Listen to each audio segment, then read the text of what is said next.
welcome back to the Citizen channel. We look back at, yes, a tighter game than I thought it would be. It shouldn't have perhaps been as tight as it was, but we're going to look back at Sheffield United 1, Manchester City 2, match day 3 in the Premier League, of course. 100% record for us. Let's go with that, eh? Let's not worry too much about it.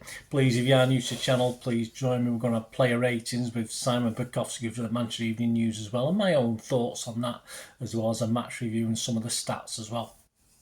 So push that subscribe button, push the bell notification, all these vlogs are coming out, and a little bit of effort goes into these, so you can give us a thumbs up, guys. Be much appreciated. Smash that like button. And join us in the future. It'd be great to have you on board and spread the word. Right, starting 11, I got 9 right, which with Noah Kanji, obviously illness, problems, perhaps he caught what Bernardo had, I'm not too sure. And of course Foden, who apparently didn't travel with the team, travelled separately, but he did come on, so a bit surprised Foden didn't start this, but perhaps Foden wasn't 100% either, so I'm sure we'll find out at some stage if we can interpret what Mr. Lilo says, that's for sure. 2 changes to the Newcastle game with this lineup: Edison Walker as captain, Diaz, Aki, Gvardiol, Rodrigo, Kovacic, Bernardo, Grealish, Alvarez and Haaland. On the bench, not a bad bench I suppose. Ortega, Phillips, Doku, would we see him? No. Gomez, Foden, Bob, Palmer, Lewis and McAtee. Well, not a bad bench if you're playing an under-23 team. That's all we can say really, isn't it, at the moment. Sheffield United with Foderingham, he played alright.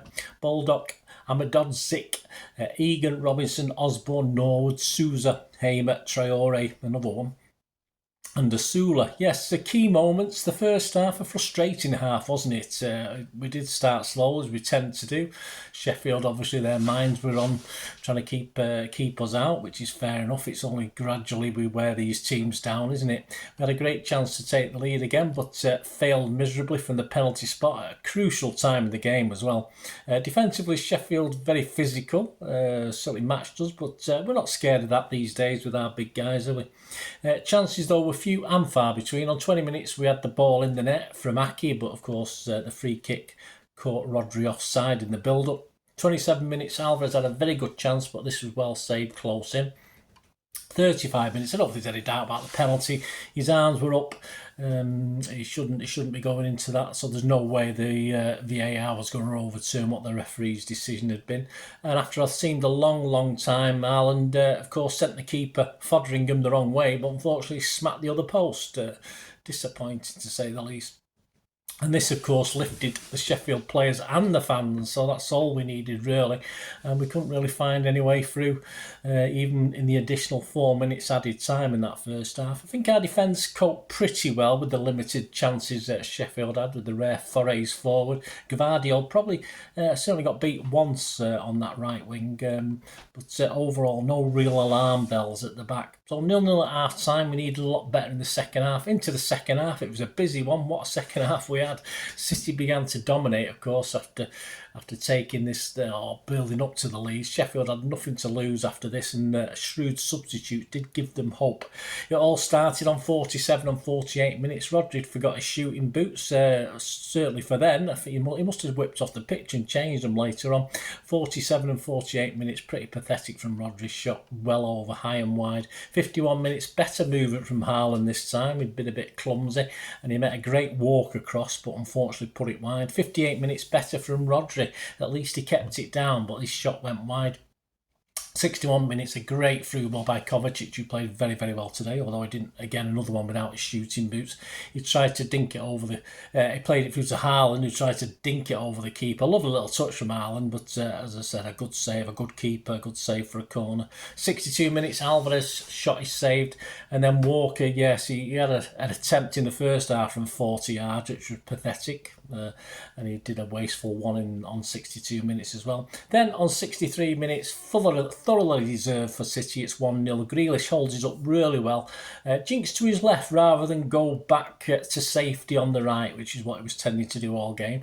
Finally, he took the player on, dinked in the beautiful chip to the back post, and Haaland powerfully heads home, and it's 1-0, thoroughly deserved. But 71 minutes, nothing to lose, of course, for Sheffield. Old Higginbottom, the manager, threw on a couple of substitutes to give them a foothold, really, once these two guys came on, McBurney and Bogle, and it was certainly positive for Sheffield. 73, 74 minutes, Edison had a couple of dodgy moments, had his usual brain fart, an unimpressive punch out from a long throw, and then a poor kick out, but of course we've got Diaz on hand to block with his arms behind his back. Well done, mate. Put his body in the way, and another Sheffield effort goes just over. But yeah, a bit of a bad couple of minutes for old Edison. 77 minutes, Sheffield should have done better perhaps with a McBurney header from a corner, but it wasn't the easiest. But not a lot of marking from City on that one. 79 minutes, an Alvarez free kick sort of goes through the wall, but again, good save from the keeper. 80 minutes, the aptly named Basham, come on and Basham, is on for Sheffield United. And of course, disaster for City. After a good 5 minutes for the Yorkshiremen, on the 85th minute, Walker tries a stupid back heel in our box. We don't quite clear the danger, and it's 1-1 as Bogle takes a touch and fires home. It may have got a deflection, or I'm not convinced what happened. Edison was put off by a player in the middle of the pitch, but he certainly wasn't offside or distracting him for me. So I deserved, I think, at the stage, at that stage, we hadn't punished them, so deserved 1-1. And I was a little worried, as were you. 87 minutes, Foden replaces Kovacic, and we all of a sudden look a little bit better and sharper around that 18-yard box. 87 minutes, Walker trying desperately, and probably did make amends. Is a sort of man possessed, and Alvarez should score after good work by Walker, but Foden sort of links up with Walker to feed in Alvarez, who lifts it over the bar when he perhaps should have done a lot better. 88 minutes, but it's our European hero, isn't it, Rodri, who finally finds his shooting boots. As I said, he must have rushed off the pitch to change them after good work by Walker. Foden miscontrols it, a lucky assist if you like, but Rodri blasts home left-footed from the angle. Great goal. 90 minutes, yeah, still a couple of chances for Sheffield. Ahmedhodzic tries a Haaland-type kung fu style kick at the far post, but he probably went with his wrong leg, unfortunately. It goes wide. And on 92 minutes, Larouci shoots over, yes, when he's probably had 2 or 3 Sheffield United players waiting at the back post, berating him for not finding them. But that was about it. Plus 7 minutes added time. We did a bit of wasting time in the corner, but we'd weathered it. We'd weathered the South Yorkshire fight back and escaped with all 3 points. The match stats: shot 6 for Sheffield, 2 on target, 30 for City, 9 on target. I've not seen them sort of figures for a while. Possession 80% for City, passes 187 against 727.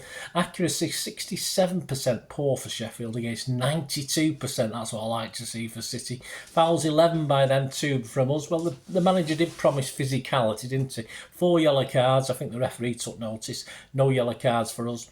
Offsides 1 for them, 2 for us. Corners 1 for them and 12 for us. I'm grateful they didn't have too many corners. He looks okay.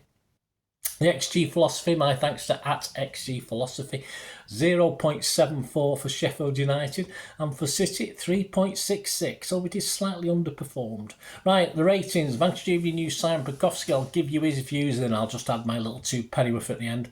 Edison Simon said punched unconvincingly and then kicked unconvincingly when Sheffield United pushed for an equaliser to take the shine off another decent performance. Yeah, it was okay till then.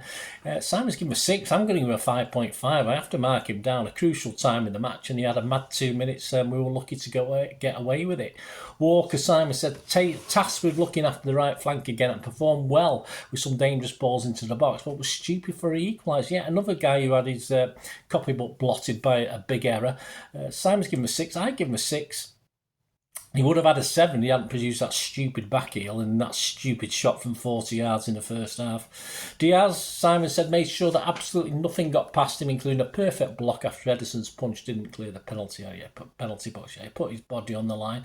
I can't do anything. Simon's given him an 8. I can't do anything but agree with that. There's one poor pass at the end, perhaps put them in, but I think we can allow him one error in the game, can't we? Aki got into a few tussles, said Simon, with opponents in both boxes, but unflappable when the ball was on the ground. Yeah, he thought he'd scored, didn't he? Simon's given him a 7.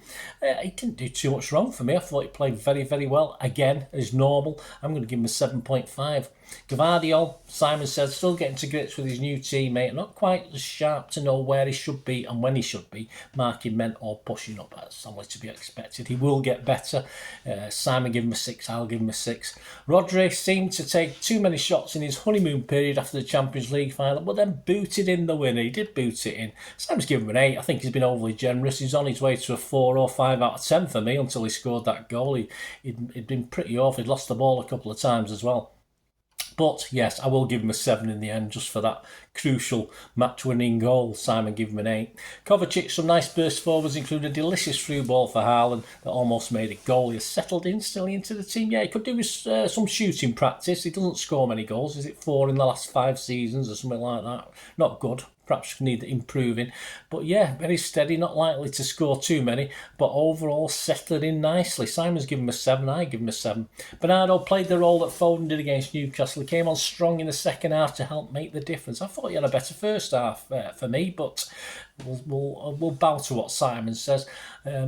Mostly positive. Should have had a shot in the second half. He had a good chance where he sort of beat 2 or 3 men and then took it again rather than having a shot. So Simon's given him a 7. I've given him a 6.5. I'm not as impressed perhaps as Simon. Alvarez does not get everything right. He doesn't, but involved is so much because of his awareness in the game, said Simon. Went close a number of times, but then missed a sitter at 1-1. He did. We could have done with that going in, couldn't we? So much is good about what Alvarez does. I mean, look at that goal last week. But yeah, good chances this time. We didn't take any of them in a tight game like this. We needed him to take a chance, didn't we? Simon's given him a 7. I've given him a 6.5. Greeley struggled to make progressive runs but showed his quality with the assist for Haaland. Yes, Mr. Nearly Man, as I like to call him. Nearly did it, but finally did it, didn't he? With that wonderful little chip over to the back post for Haaland. More of that, please, Jack. Be a bit more positive, mate, and see what happens. Simon's given him a 7. I'll give him a 6.5. Up to that assist, he was on a 5 out of 10. Haaland, one missed penalty, another one where he should have done better, but his goal should have won them the game. Well, right, we needed another one, didn't we? Hey, it doesn't matter. A bit of an awful moaning crybaby in that first half, but he was better in the second, give him that, and he scored the goal. So, yeah, he was probably on his way for another 4 or 5 out of 10, but I'll give him a 6, and Simon's given him a 6. And the substitute, who I thought, livened us up, inadvertently got an assist, said Simon. He came on in 85 minutes for Kovacic, of course. No time to score, but he certainly livened the game up, that's for sure. Man of the match, difficult this one, very, very difficult. I'm going to give it. I'm going to give it Diaz, just for that block. I think. I think that deserved it. A few of the players were sort of borderline man of the match, and then did something to block the copybook. So, yeah, I'm going to give it Diaz. I don't know what you think. Let me know what your man of the match is. Let me know your ratings, player ratings as well. That'd be great to hear.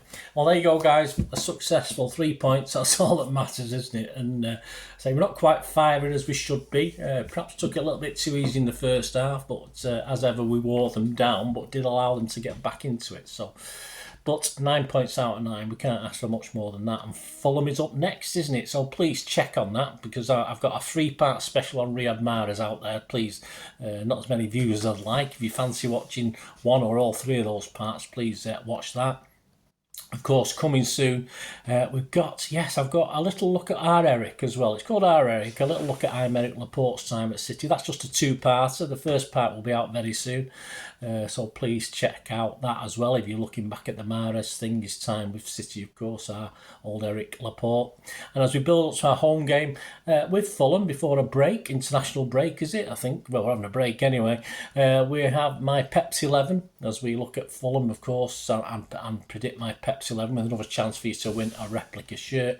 And also this week we'll have a look at Back in Time, of course, where we'll look back to an old City Fulham game, and I'm going to go back to April 1967 as Mercer and Allison's City edge closer to First Division safety. So please check that out, that Back in Time feature, City versus Fulham from 1967. Well, there you go, guys. Hope you enjoyed that. Hope you enjoyed the game. Hope you all got back safely, the lads who went there. Hope that guy who jumped on Ireland's okay, so they've probably been arrested and thrown out and won't go to another game again. But hey, that's how it is.